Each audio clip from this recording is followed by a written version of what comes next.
Well, hey everybody, glad you're here. Hopefully you're enjoying the last few days of summer vacation for many people before Labor Day comes and goes. Kids go back to school, hopefully. I should take this off. I hurt my finger and I've been wearing this thing I hurt my knuckles and I keep having to take it on and off. Have you ever jammed your finger and with my knuckles? Ouch. All right, a couple of things. Going to get a photo in a second. Not very many photos. I think it's because I forgot to give out my email address. I'll do that in a second. S-Class is going to be launched on September the 2nd. I've been invited to watch the live reveal. Obviously, it's going to be in Europe, which means it'll be at 5 a.m. here on the West Coast, 8 a.m. in eastern part of the North America, and then of course another 5 to 6 hours ahead in Europe. So yeah, that's the 2nd of September. The S-Class will be shown from Mercedes-Benz. The Rav4 Prime, we shot the video yesterday. The Rav4 Prime, I mentioned if you were watching the last live show that it would have a video for you when you wake up on Saturday morning. Toyota has changed the embargo from Saturday now to Monday. Okay, so what we're going to have, I don't have a picture of it up there, but we're going to do the MX-5 Miata video on Saturday, and then I've pushed, because Toyota wants us to give us the car, the RAV4 Prime will be on Monday. You'll get to see that video.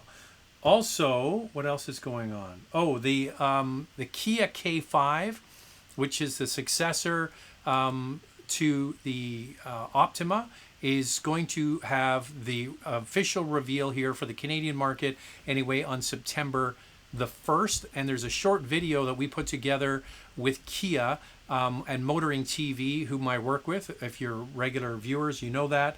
And I am going to have a video on the 1st of the Kia K5. So lots coming out. Miata will be on Saturday. On Monday will be the RAV4. On the 1st will be the K5. And on the 2nd will be Mercedes S-Class. So a lot coming up. Okay, one picture. That's it. This is Richard with his 750 short wheelbase. I do like the short wheelbase because the 7 Series has become so big now that I like the short wheelbase. I had a 7 Series long wheelbase and a 7 Series short wheelbase, and I like the short wheelbase, much better handling car. Now, he goes on to say he likes the real floaty kind of ride. He appreciates the M3 and the M4s, but it's not for him. In fact, whatever I recommend, he looks at the opposite because he knows I don't like particularly floaty, soft suspension. So that's what he goes and test drives. Okay. I suggest we... Oh, and here's the thing. If you want to get a picture through, send it to me. It's zack@motormouth.ca, zack@motormouth.ca. That's ZACK if you're from the United States. And don't forget to sign up for Car Cost Canada. Use the promo code Motormouth, become an expert member, and regular viewers of this know that. And they are already signing up, I'm sure. But if you have any friends or family that's looking at a car, get them to sign up. It doesn't cost you anything. It's absolutely free. Oh, another update. Jack, my son, who brings the beer in here every live show, is convalescing on the sofa. He had his wisdom teeth taken out this morning. Thank you to Dr. Reichman here in Vancouver. So he's got the ice packs on his cheeks, and he's up on the Tylenol 3s. So I said, "Do you want to come on to the live show?" He said, "No." He's not interested. So he's recovering. First question comes from Mark Culver. Any opinion on the tease of the refreshed 2021 Bolt EV, a new 2022 slightly bigger Bolt EUV? I mean, they basically, it was just a little teaser picture that they put out. I think it was yesterday. Yeah, I don't get too wound up about these things because car companies do it all the time. I'm kind of a real let's wait and see what it actually is. These teaser videos and things, you know, I don't have a lot of time for them, to be honest with you. I understand they're trying to get some excitement around it, but General Motors has been talking about expanding their electric vehicle portfolio for several years. It's now finally just about to hit. We're going to start to see many more electric vehicles on the General Motors electrified platform. They have also, like Tesla, come out with a 1,000,000-mile battery pack. You're seeing it with the new Lyric Cadillac SUV. They're going to come up with a fully electric. So there's going to be lots of electrified vehicles coming. Excuse me, in the next 24 to 36 months. The problem we have is car companies are spending billions of dollars on these cars, but it seems that right now, if you look at US data, 80% of the electrified market is going to one company, and that is Tesla. So the perception of the consumer is it's Tesla or nothing. Excuse me. And I hope that's not the case, because all of these companies are spending billions and billions of dollars. Frank says, thinking of buying a 17 CRV, what oil dilution sign or symptoms should I look for? If you're looking at a used car, you probably wouldn't be able to spot it. The only way you would be able to know is if the oil hadn't been changed. You can unscrew the oil cap and turn it over, and if you see any kind of white sort of creamy milkiness on the inside of the oil cap is a sign that there's some oil dilution, but you probably would have to have the car inspected by a mechanic. Here's the thing. Even if you bought a 3-year-old CRV and it experienced this problem, that driver could have been driving that car in a very different manner to the way you're going to be driving it. So the reason why we get this oil dilution in the first place is because typically the person doesn't drive very far. They don't get the engine up to operating temperature, and what happens is some small amount of fuel that goes into the piston. So this is the cylinder, and inside there is the piston that goes up and down. They squirt fuel into the top of this, and that's what pushes the piston up and down with that explosion. Some fuel, if the engine doesn't come up to operating temperature, leaks past along the cylinder wall, past the piston, and into the oil pan below. Is that a good explanation? So the piston's going up and down inside here, and some oil, some fuel, a very small amount of fuel, gets by and then gets into the oil pan collecting below. And that's the oil dilution. Now, that's really quite narrow in what will happen. So the engine, it doesn't get driven for long. It's in a cold climate. Well, I live in Canada, so it's certainly cold here in the winter. And the car isn't driven that long and doesn't get up to operating temperature. That's the ingredients for this to happen or to be amplified. Now, if you buy a 3-year-old CRV and you drive it for 40 minutes each time you drive it on a longer drive, you probably won't experience it. But that's hopefully the best answer I can give you. I turn my phone off. Sorry, guys and ladies. You know what's interesting is I always turn my ringer off because I'm shooting and I don't want someone phoning me. And the one time I turn it on, it goes off. Thinking of getting a Veloster N 2021 when it comes out with the dual clutch. Thoughts on Veloster N being an automatic 8-speed wet clutch? I think same thing. You know, everybody's talking about this. We have to drive it to see. I think it's going to be fine. I think what we're doing is basically coming up with a car that competes with what the German manufacturers are doing, and people are getting all hung up on this wet clutch, dry clutch. Here's the thing: is how does it drive, and is it going to be the performance car that everybody's hoping it's going to be? I think that that's where the real acid test is.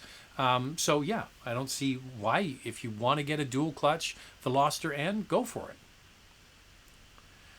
Best winter beater for Ontario under $2,000 budget.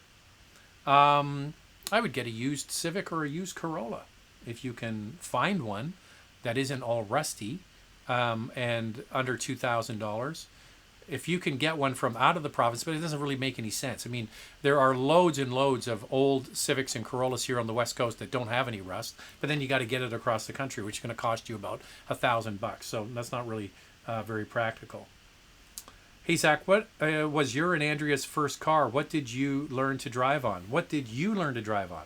Well, I got some interesting cars in my past, obviously being a car guy. Our first car. Well, it's funny because I don't have the MX5 Miata picture up here. We shot this last week, the MX5, and because it was a manual transmission and Andrea was learning how to drive it, we sort of went back and reminisced about all the old cars that we had. So when I first started dating Andrea, I was driving a Volkswagen van. No, was that before or after? Yeah, I was driving a Volkswagen van. I remember picking her up at her house and her mom's like, "What's that? Who's this guy with the creepy van?" So I had that. Yeah, I had a Volkswagen van, and I've owned 3 Volkswagen vans. I absolutely love them because even then I had test cars. So I didn't need to have my own personal fancy car, but it kind of got the better of me. So we started dating, and then and she actually was with me when I got it. I got a BMW M6, a 1988 BMW M6, one of only 35 that were imported into Canada for 1988. And I bought it when it was 6 years old, I think. It was 1994 or 5, 7 years old. And anyway, that was a beautiful car. So that was the car I had. Andrea had a Dodge Colt, a Mitsubishi Colt, when Dodge used to import cars from Mitsubishi under their name. So those are the cars we had. The first car I had, the first car I learned to drive on, well, we had a farm north of Toronto, and we used to drive on the old backcountry roads, sitting on my dad's knee, that sort of thing. That's kind of how I learned. And I think a lot of people of my age learned on cars that didn't have airbags or ABS or any of that stuff. Last show, someone got 30,000 off an LC500. Was that Canadian pricing? Please let me know, dealer privately. Yeah, so somebody did mention that last week. I think it was Barrick. Barrick was actually the one who mentioned that. He's actually got another question here. Zach, Ferrari F58 Italia or manual F430, 130,000 range. What do you think is better car to enjoy, and which one will hold its value better than the other? I don't know. That's something for not the Tesla crowd, the Ferrari crowd to get into. I don't really cover Ferraris much, if at all, here on this channel. So I picked mostly mainline cars. You see the Corvette behind me. That's kind of as exotic as I get. I did an old Ferrari on one of my sort of survivor car series, but it's not the kind of part of the market that I follow. So Barrick was the guy who mentioned getting the 30,000 off. So just so you know, we have Island Merchandise asking where was that dealership. Okay, if you guys can connect, I'm not sure how you do it. You skipped over my question last time. Why do manufacturers offer such a limited color choice? Dwayne, I'm sorry, dude. I didn't mean to. Here's the thing is, car colors can be frustrating because it's nice to see some fun and unique and interesting car colors, but the problem is people don't back it up with their wallet. It's the same thing with manual transmissions. It's the same thing with small cars. It's the same thing with station wagons. Everybody says they like them, but not many people actually go and buy them. So unfortunately, based on resale value, people migrate to the safe colors, which are the grays and the blacks and the silvers and the whites and sort of shades therein, right? And you'll get some different sort of things available on some brands. Like, for example, Subaru had the Crosstrek, and they brought out the orange one, not this current generation, but the previous one, and then they got rid of it. And so, yeah, there you go. I think that it basically, they brought it back after there was some uproar about that. But the fact is that the numbers don't back it up. Funky colors don't really sell. People go for the cars that have the safe resale value, and those are typically gray, black, silver, that sort of thing.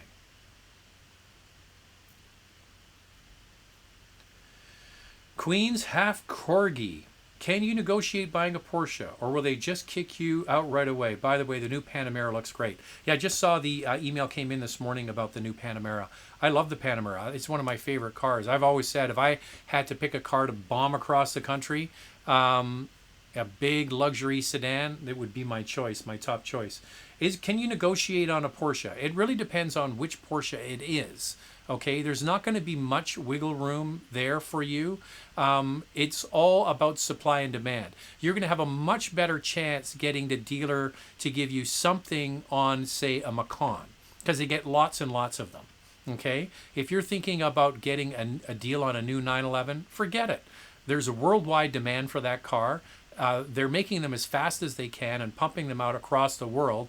So there's not a chance in hell you're going to get a discount on a new 911. But on a mainline car that they get lots and lots of them, that's your best chance. Nothing sexy, nothing high volume. Maybe on a Boxster or a Cayman, because they're not selling as well as they had hoped. If I keep a car for 10 years, should I worry about resale value? Toyota versus Kia. Well, if you're keeping a car for 10 years, the safer bet is definitely going to be Toyota, just based purely on the fact that they have such a known reliability and resale value. The reality is, people say this to me all the time. I'm thinking of getting a car and I'm thinking of keeping it for 7, 8, 10 years. Most people don't, okay? I know it sounds easy to say, oh, I'm going to buy this car and keep it forever, but a lot of people don't. You might be that. My brother's like that. My brother keeps a car until the wheels fall off it. I'm not like that. So I'm not sure what to say. And if it's between those two brands, probably, there you go. Let me just... Hi, Zach. 2021 Crosstrek or 2021 Toyota Venza with better value.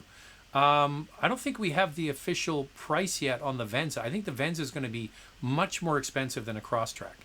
The Crosstrek is not that expensive, and the Venza is going to be a premium over the RAV4. So what you need to do is look at a RAV4 hybrid, which starts at $33,000, and then factor in a premium for the Venza because it's kind of more upscale. So it's quite a bit more than a Crosstrek. So you really are comparing apples and oranges. BMW has quietly removed the 240 manual from their 2020 lineup. That's not good. Doesn't mean it's gone forever.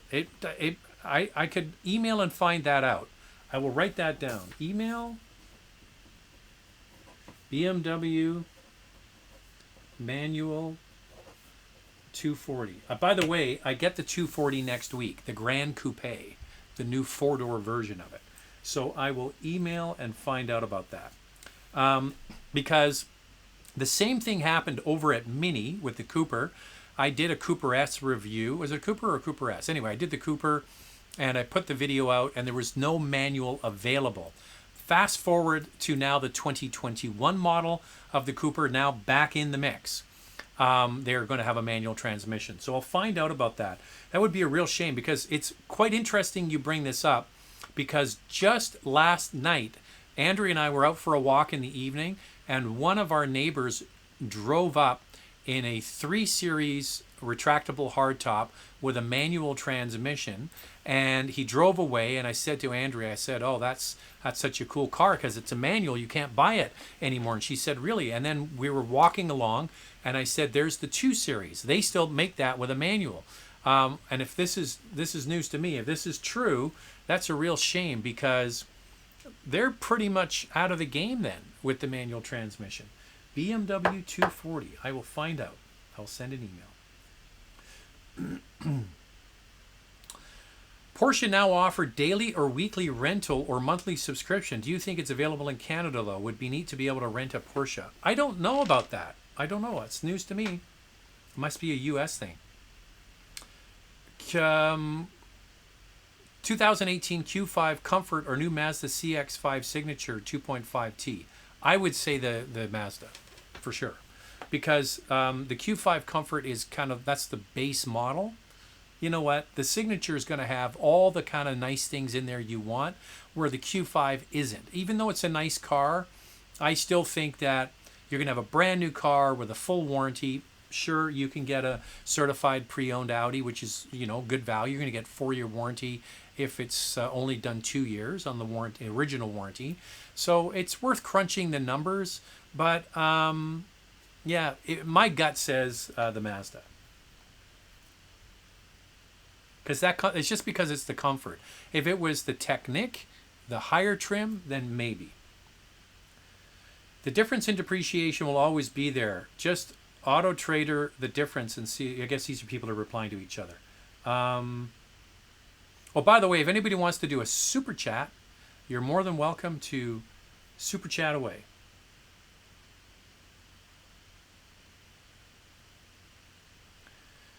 Is your email zack@motormouth.ca? Yes, it is. ZACK@motormouth.ca or ZACK@motormouth.ca. Hey, Zach, what do you think about the GT500? Looking to make it my new daily driver, cuz V8. The GT500, I would look at the GT350. There's nothing wrong with the GT500, but I love the GT350. I just think that is one of the best cars I've driven. It's a top 5 car for me. It is. So try that too. And I think the styling of it is fantastic too. Actually, all the Cobras do look good. Electric car from the Germans should be amazing. Given the low maintenance cost of EVs generally, it might finally level the field for the Germans. That's actually a good point.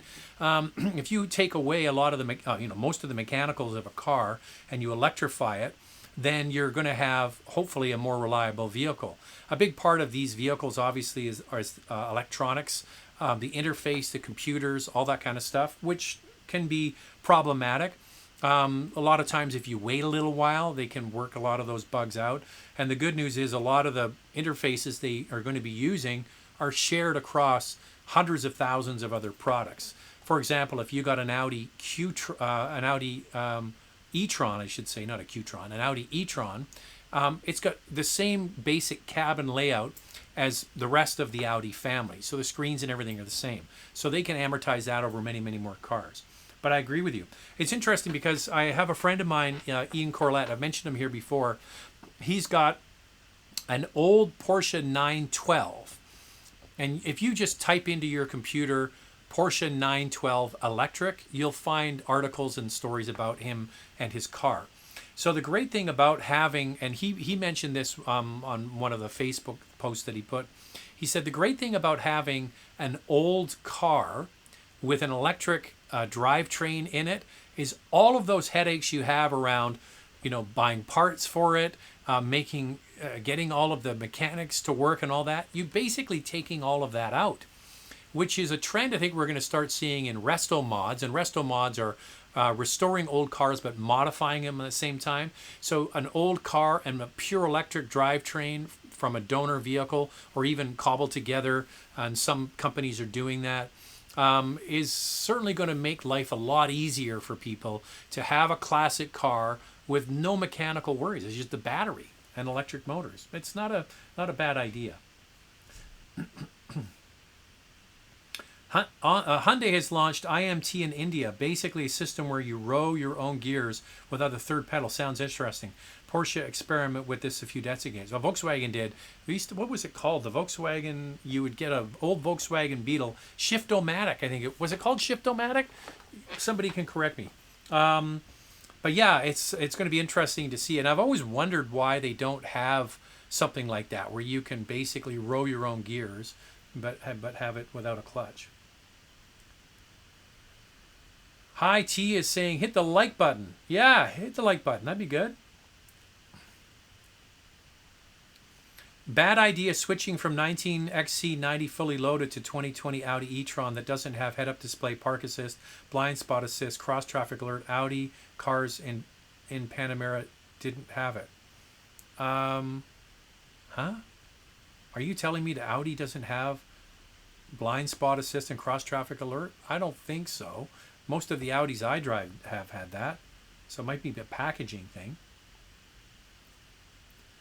Zach, thoughts on the 2020 CX-30? It's interesting. This is one vehicle that I seem to be getting a lot more interest in.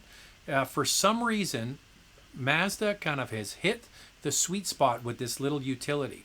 It's getting a lot of questions. I've had several people notify me saying they bought it. Daniel, one of the regular commenters on here just got one. I'm not sure if he's on here tonight. And yeah, I think it's because it's not crazy expensive. It has a familiar size, which is the Mazda 3 platform. And I think they do an excellent job of equipping their cars with really nice interiors. I think it looks really good. A lot of negative comments in the video about the cladding on the outside. There's too much of the plastic. It didn't bother me. I think it's perfectly acceptable for a utility. The only knock against the new Mazda 3 and the Mazda CX-30 is, no independent rear suspension. But the proof is in the driving. And if you watch the Mazda 3 videos that are on the channel, and you watch the Mazda CX-30 videos, I think there's 2 of them on the channel. I mentioned in at least in my portion that I think they've done a great job, even though it doesn't have independent rear suspension, of being a very nice car to drive. Recommendation for a car to learn manual in budget around $5,000 was looking at Civic. Great, that's exactly what I was going to say. Get an older Civic. They're very forgiving to drive manual. We have got a couple of super chats back to back here. James is here. From James, cheers. I don't have my beer buddy here. Let me just check. Let me just check and see if Jack will get me a beer. Jack. What? Would you be okay getting a beer, or are you not up to it? Okay, sure. He's gonna get it. How are you feeling? Okay. He's feeling okay. He had his wisdom. If you're just joining us, Jack had his wisdom teeth out this morning. From Richard McFarland. So if you like the GT500 over the GT350, where does the Bullet fit? The Bullet is...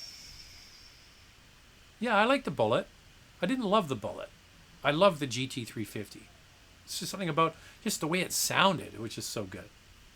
And then they have another... What's the other one? They have the Mach 1. That's sort of like a Bullet as well. Lots of different... certainly... Lots of different trim levels available. So, Jack. I took the ice pack off. Okay, come and have a seat. Jack took the ice pack off. It's so. I'll let how you you say feeling? It's okay, because I have the pain stuff. Huh? I have the pain stuff, so it's okay. But The ice pack is so. You bruised? maybe I don't even know. They're cold. Your cheeks are cold. Yeah. So, Okay, no basketball, no hockey. Nope, nothing. When's it coming back? Tomorrow, I hope.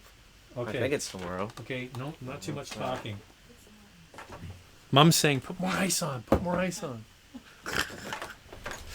Poor guy. It's quite funny when the Tylenol 3s wear out. It's like, ah. Anyway, he's a good kid. Beck's o'clock. All right.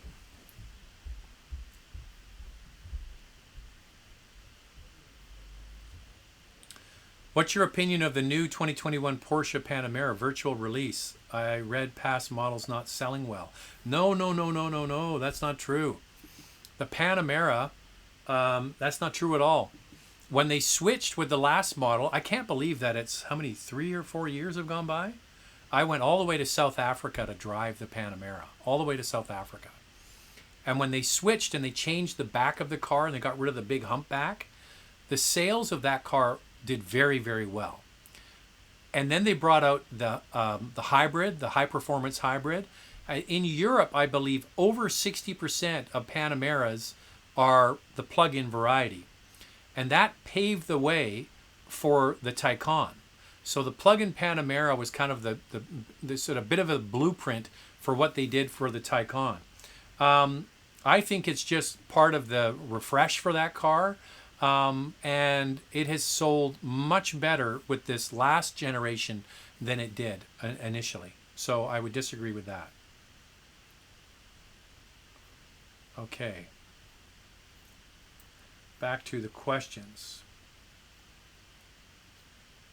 Gotta find where I was. Where was I?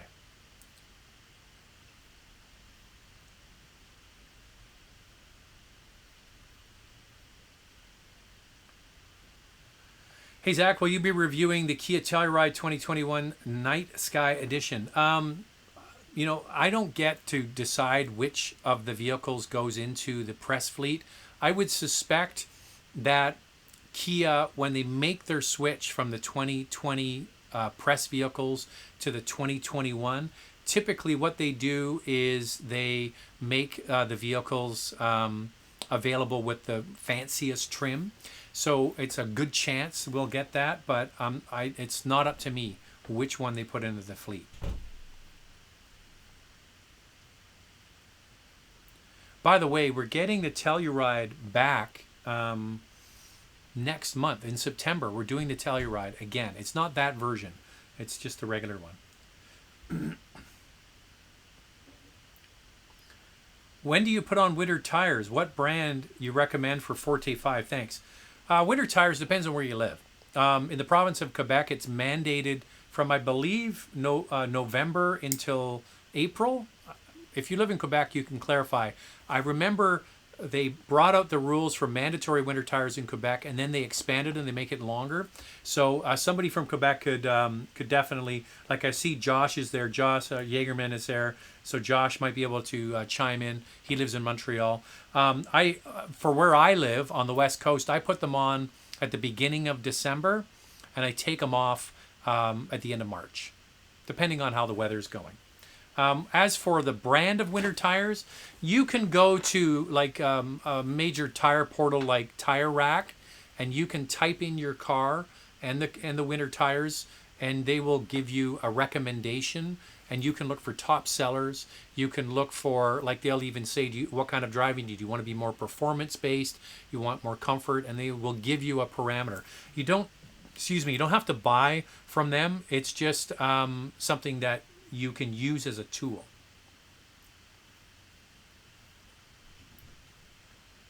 Here's the answer. VW called it auto stick. I think it was like paddle shift, except you have a gear lever instead of the paddles. Yeah, from what I remember of that auto stick is, I believe there was a clutch, but once the car was rolling, you could change the gears without it. I never drove one. I only remember seeing them when I was a kid.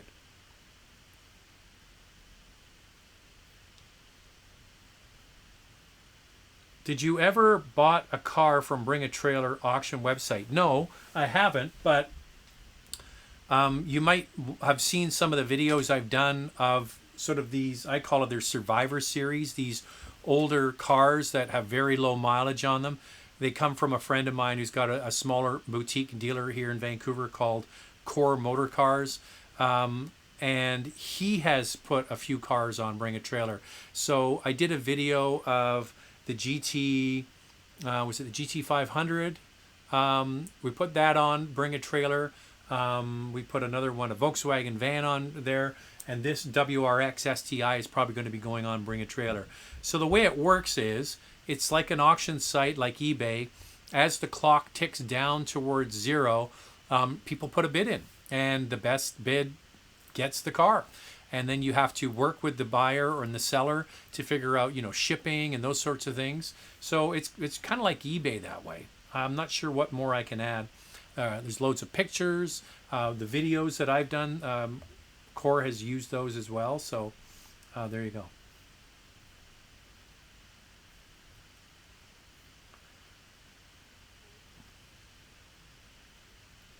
Have you had a chance to test drive the new LC500 convertible? No, just the coupe. Hey, Zach, your #1 Spanish fan salutes you one more time from Rochester, New York. Cheers to that. That is a subscriber sip. If you're watching live, you're probably already a subscriber. If you're watching after the fact, these videos get about 3,000 views after about a week. So, yeah, there's certainly plenty of people on here live, but most of the video views come after. So, yeah, when I sip, you subscribe. About a 2012 Highlander Limited V6, what do you think? I'm not a big fan of Highlander models after 2013. If you like it, keep driving it. The one after that, the 2013-14, I like the look of it. I'm not sure why you don't like it. I think they certainly made it a lot bigger. Yeah, if you have a 12 Highlander and it's going well, keep on driving it. What's your take on reliability of turbo engines as most manufacturers have started to introduce turbo engines? I think this is going to be a real case for maintenance, right? Like you really have to make sure that you're maintaining the car properly. I think that, yeah, there's obviously more that can go wrong with the car. Turbocharged engines are often smaller, working harder for bigger vehicles. You're seeing that with the Ford Escape, for example. The Ford Explorer now comes with a turbo 4-cylinder CX-9. So these are sort of mid-sized three-row utilities that have turbo 4-cylinder engines. They're asking a smaller engine to do more work. There is a case for that to be a problem. But on the flip side, the manufacturing know-how and the engineering and the technology that goes into modern engines, the tolerances are so close and they're so much better than they were before. If you're worried about it and you don't want a turbo engine, there's still plenty of non-turbocharged cars and SUVs and so on if you don't want to take the chance on one.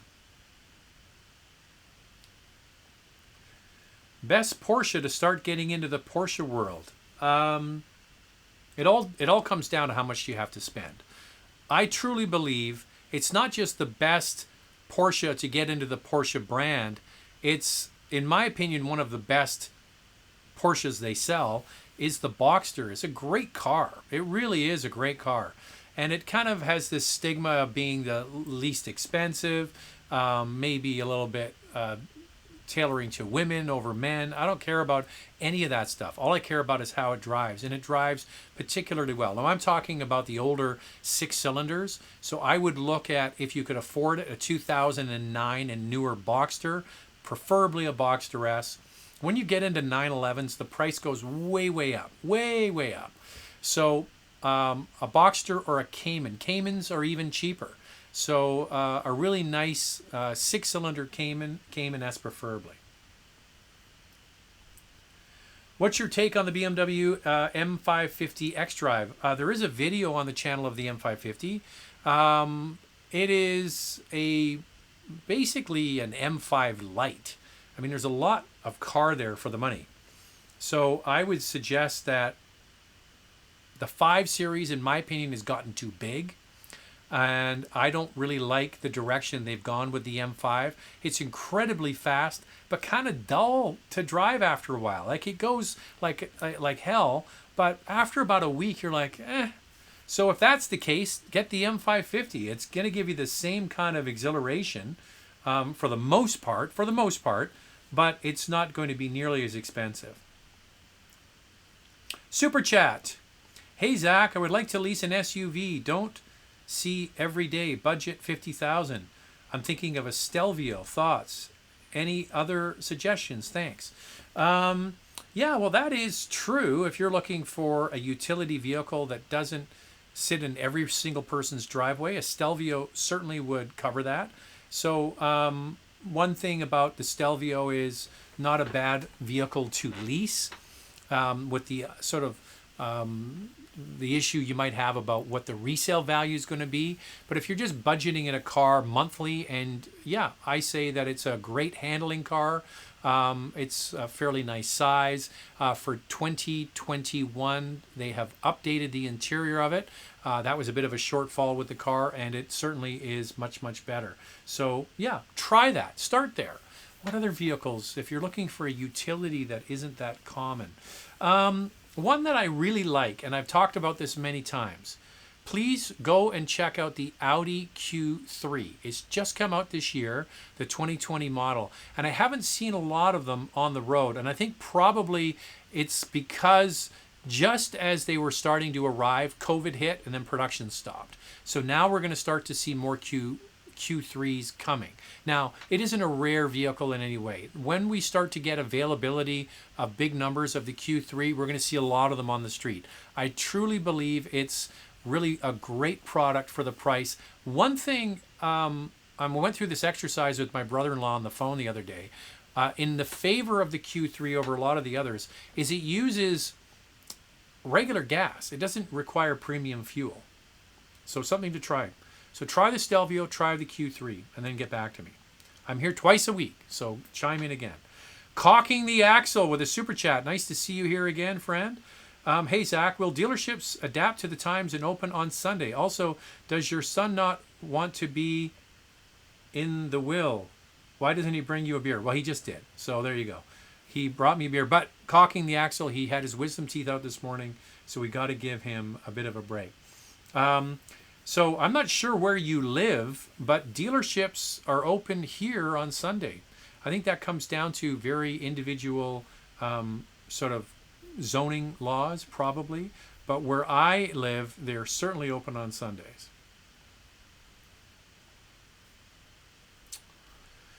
Okay, got to go back to where I was. Where the hell was I?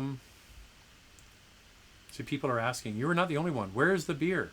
Yeah, poor Jack. I said to him earlier before I started, I said, you going to come on and say hi? And he's like, no. He had his ice packs on. No. But he came through.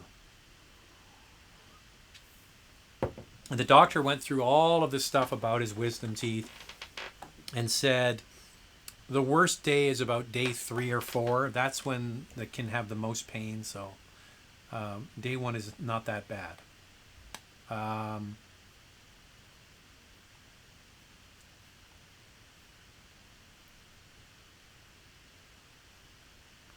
Do you think Nissan is going to survive as an automaker?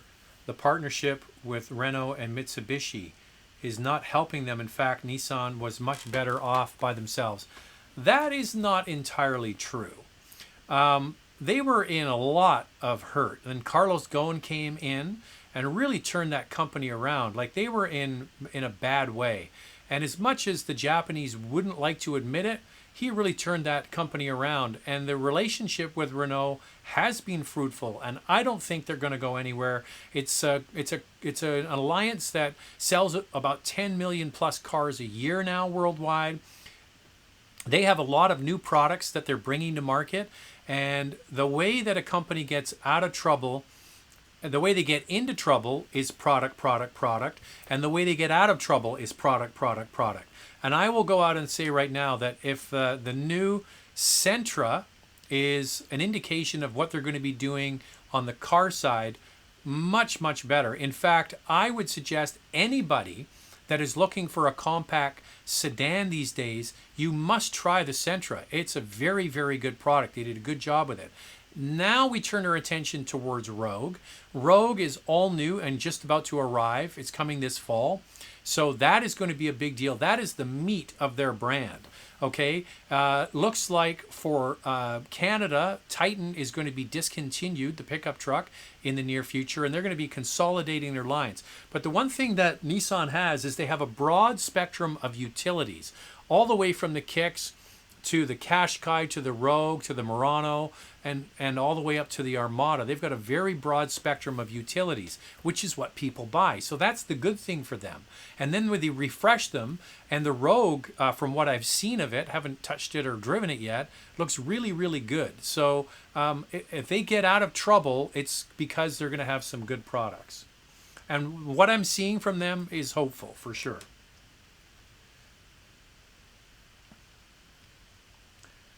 Mama Rose, my dream garage, a 911-9912 GT3 Touring, Tacoma with a trailer and an Ariel Atom on it, and a Honda CB500X. Yeah, that's not a bad. I'm totally with you. The 9912 GT3 Touring is my car. That's the car for me. And then the aforementioned GT350, the Mustang GT350, love that car. And the aforementioned Panamera. I love the Panamera Turismo Sport Turismo, what the heck, the Turismo one. I'd like one of those. And then for me, I go into the classic cars. Like, I'd like to have an original Mini. I'd like to have some early 60s Cadillacs and stuff like that. So for me, yeah, I'd like to have, and I'd like to have a full-size pickup truck. Right now, it would probably be a Ram Eco Diesel. That would probably be my weapon of choice.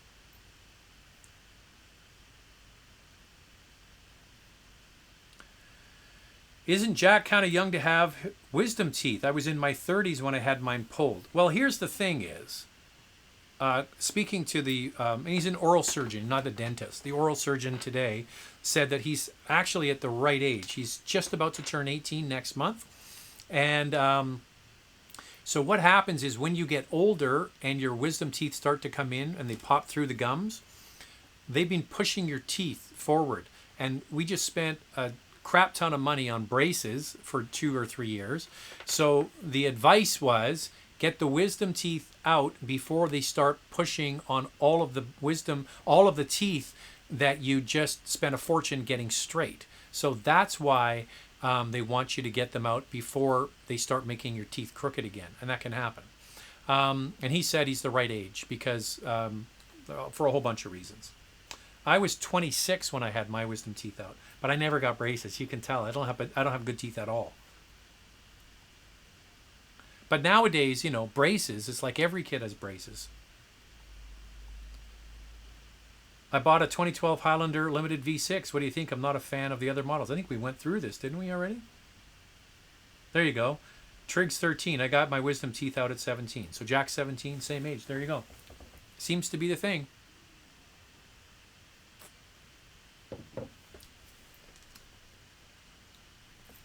If you had to pick between a Macon S and an M340 as your daily drive, which one would you pick? I know it's different segment, but they are similar in price, not going to track it. If it was me, it would be easy. It would be the Macon S. The Macon S is fantastic. There is a video on the channel of both of these cars. Well, look at this. I'm really good at math. Of both of these cars, there's a Macon S in Miami blue that we filmed in Newfoundland. First of all, just watch that video for the scenery. It's gorgeous in Newfoundland. And then I had a navy blue M340. Now, the M340 is a great car. Don't get me wrong. I think it's wonderful. It's got more power. It's got all of that. But I think the Macon S with the 3-liter turbo engine, and it's the perfect Goldilocks interior right now. So you get the bigger screen in the new Macon, but you still get all of those tactile buttons in the center. For me, it is a really nice product. Now, it comes down to how much back space do you need? How many passengers are you taking? If you're not using the back seat very much, if at all, I would go Macon S. Here we go. Answer for Quebec. When do you have to put winter tires on? December 1 to March 1st. There you go. Here's the thing. Why the hell aren't winter tires mandatory in all of Canada? It makes no sense to me. I mean, this is a northern climate, and you get people in Toronto driving around with, you know, a vehicle like an M340 with straight summer tires on them, and they're absolute crap in the winter. Jeanette Gagne, what do you think about buying a certified used Mini Countryman, 2017, 30,000 kilometers, I'm guessing? I think that if you're buying it certified, please also have it inspected, do what's called a pre-purchase inspection. I actually like the Countryman. It's a fun little vehicle. Also, maybe look at a Bmw X1. That's something to consider. They're sort of cousin vehicles of each other. And yeah, I think that's fine. That's low mileage for that car. So get it inspected and do a Carfax on it, and you know, make sure it all checks out. And if it's certified, you're going to get another 3 years of warranty on that car. So yeah, why not? Wilson Law is saying, love your show. I press the like button. Well, that's awesome.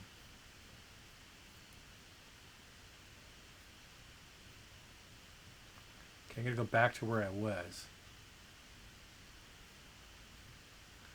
Hey, Zach, what do you think of the BMW M2? Is it the successor to the E46 M3?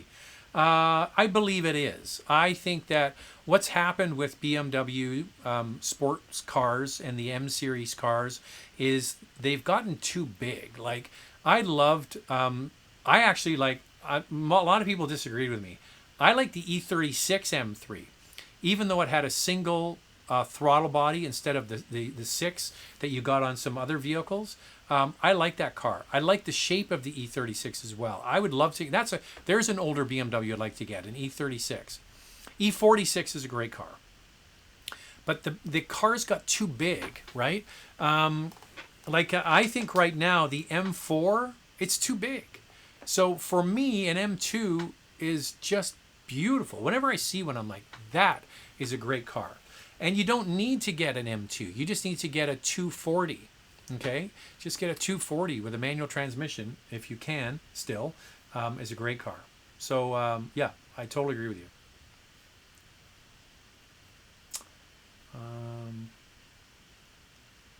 Just trying to find where the hell I was. See, on the way up there, I saw that question. I thought it was a good one.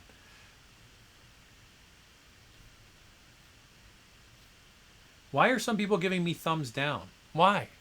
Why are you here? Why are you watching? Are you coming here just to give me a thumbs down?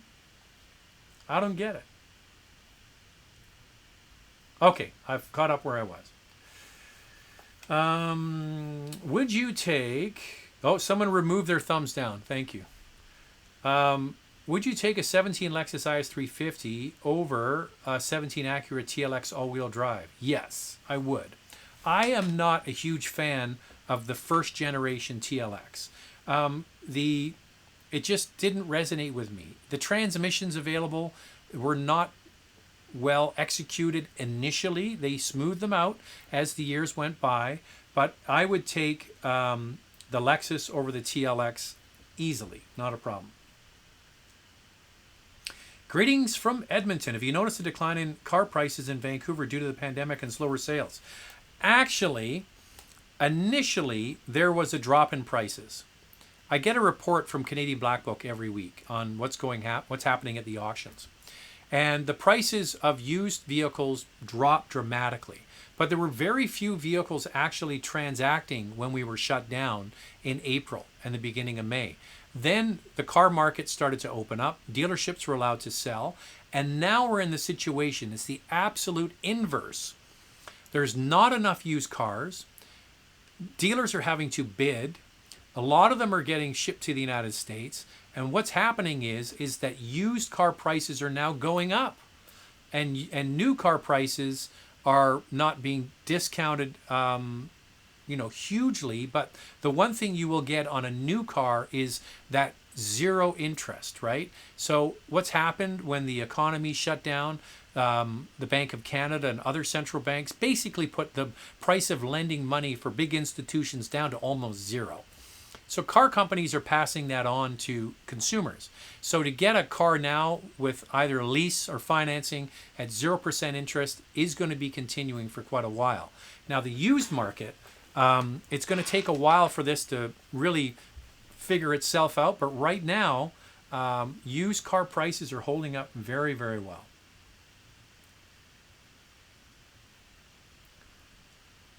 Hi, Zach. December 1st to March 1st in Quebec. Cheers. I'm having a Lagavulin 16. Well, cheers to that. Hopefully you enjoy the Lagavulin. It's too peaty for me. I'm a Scotsman, but I don't love the really peaty, like the Lagavulin's too strong for me. Talisker is another one that's too strong. I like the Speyside, the real easy drinking, smooth whiskeys. Those are my favorites. My favorite is Oban, is my favorite.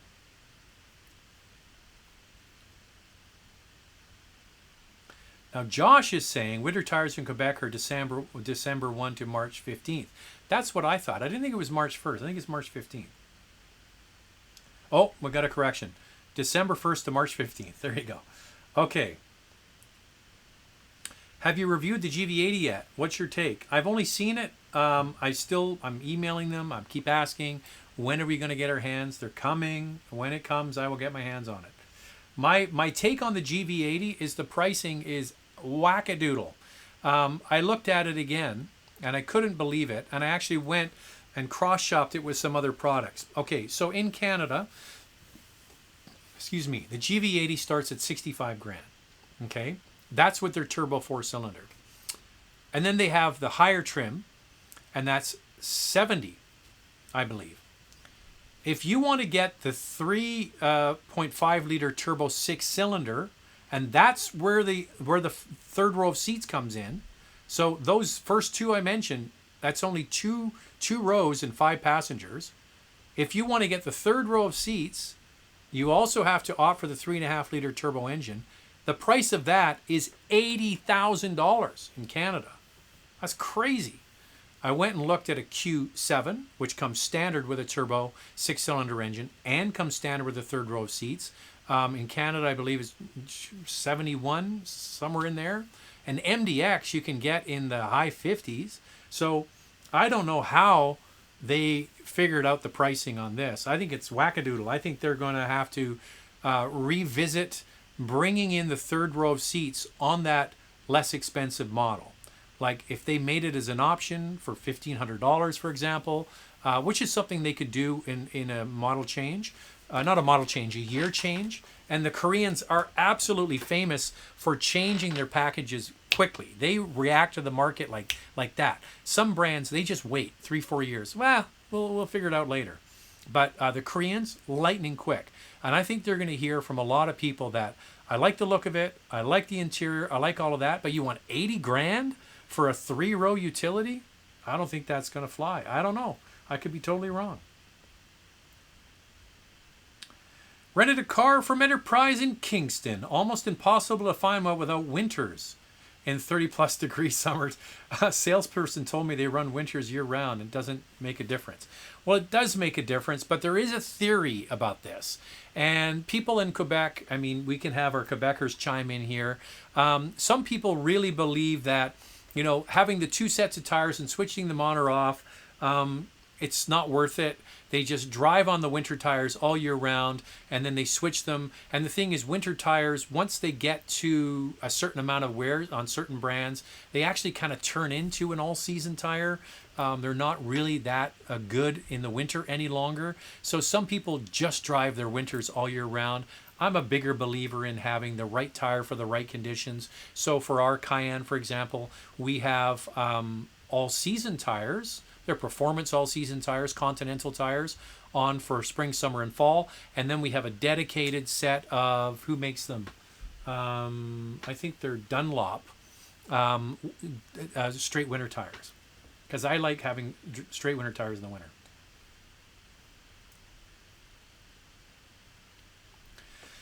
Would you buy a used BMW X5 Diesel with low kilometers? Hell yeah, I would. Now, make sure that you get it inspected. All the things I always talk about, you need to have it checked by a mechanic that knows 2 things, BMWs and BMW diesels specifically. The BMW X5 Diesel is a real powerhouse. It was, when the diesels were all available from Mercedes, BMW, and Porsche, it was the champion with power. Torque, and is absolutely a fun vehicle to drive because it has so much torque and gets good fuel economy, all those things. Now, you're starting to look at BMWs now that are, what, I think the last year you could get it was maybe 18 or 17, so 3-4 years old. We want to make sure, what did you say it has? Low kilometers. Well, that's good, but please get it inspected by somebody that knows BMWs and knows BMW diesels, which could be another BMW dealer. So get that pre-purchase inspection. But one thing is about the X5 diesel or the GLE diesel or the ML diesel or the Cayenne diesel or the Touareg diesel, you can't buy them anymore. So I'm a big fan of diesels and SUVs. I have a Cayenne diesel because you can't buy them anymore. So I'm suggesting that if you like the idea of a diesel and you like the way it drives, it's not a bad vehicle to keep for a longer period of time. Are you surprised that Nissan no longer selling the Titan in Canada? No. I mean, the numbers on these were really quite small. I did look up the numbers. I did a video of the Pro 4X not that long ago, like 3 months ago maybe. It's on the channel. And I actually went through the numbers. And the numbers of the Titan, not just in Canada, but in the US, are so far behind everybody else. This was an experiment. They put a lot of money into Titan. They put a lot of money into the manufacturing plant where they make it. They really went big on Titan, and it hasn't paid off for Nissan. They, in my opinion, totally missed the boat with the last Titan, the one that just came out about 3-4 years ago, with the styling. I just don't think it looked good. It wasn't a good-looking truck.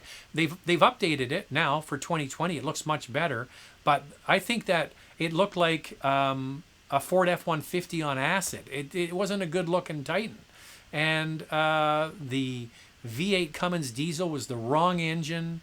Wasn't good on fuel. Like, we had a V8 Titan diesel Cummins, and it sucked fuel. It was crazy bad. We had it for not a promo vehicle. What's the word? A production vehicle, when we were shooting driving TV, and nobody liked it, to be honest with you.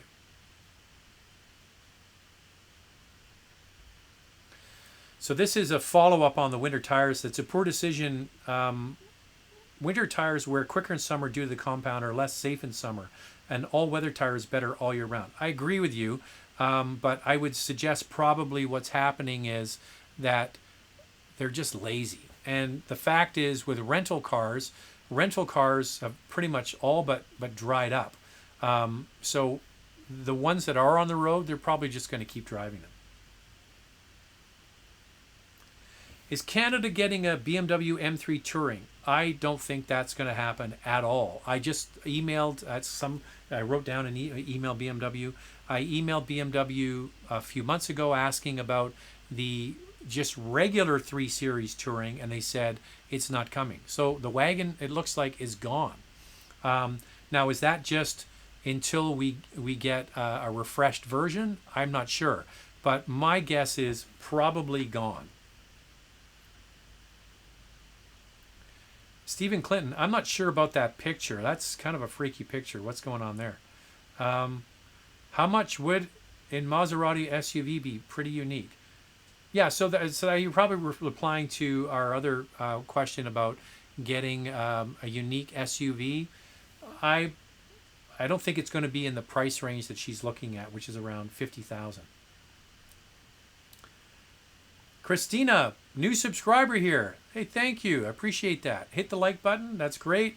One thing I'll say that's quite interesting is that having Andrea on the channel is certainly, there's more women commenting, which I like. And there's more women watching. It's quite interesting. So we did the Cadillac CT5V, and the percentage of women that watched that was less than 1%.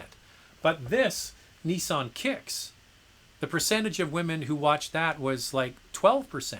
Now, that doesn't sound like a big number, but for car videos on YouTube, pretty much all dudes. Like, it's pretty much all dudes. So to have 1 in 10 a woman was a nice surprise, and we're starting to see that on the channel. And I think it's great because, newsflash, women buy a lot of cars. So it's good that people are starting to pay attention that Andrea is prominent on the channel. So thank you for being here.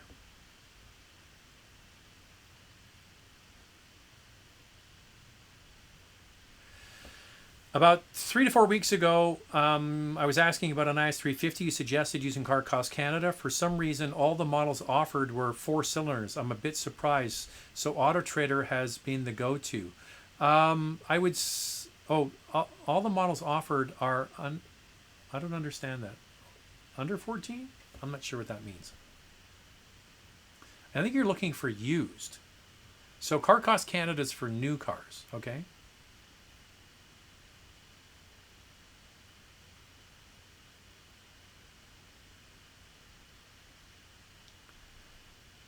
Hi, Zach. We will have our 4th baby in Toronto. Now I'm looking for Navigator long wheelbase, Denali XL or Suburban L, something with long version except minivan. Any advice on which one I should look at? Well, I'm kind of at a disadvantage here because the new full-size trucks from General Motors, I haven't had a chance to drive yet. So those are the Yukons and the Denalis and the Suburbans and the Escalades and all that kind of stuff. I am a big fan of the Expedition, not the Navigator, the Expedition. If I was going to choose in the Ford family between the two, I would get the top trim of the Expedition and not the Navigator. I don't like the air suspension in the Navigator at all, but I really liked the adaptive suspension in the Expedition. So something to think about. I will be getting my hands on the new utilities from General Motors, so that's basically all I can tell you right now. I just realized I've been going over an hour here. I've been chatting away. Thanks to everybody that tuned in. I'm sure I'll pass along all of your good wishes for Jack, and I will see you guys on Monday at the same time, same bat channel. Take it easy. We'll chat then. Bye now.